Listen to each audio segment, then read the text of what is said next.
हम सब ने इस इंजीनियर की ये फोटो ज़रूर देखी होगी। इनका नाम निकोला टेस्ला है।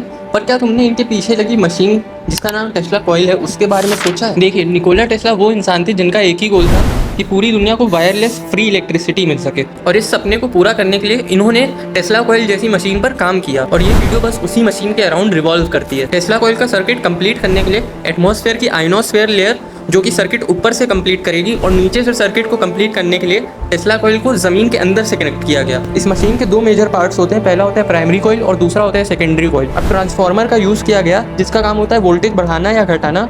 घर की नॉर्मल बिजली को हज़ारों वोल्ट्स में कन्वर्ट किया गया ट्रांसफार्मर के थ्रू।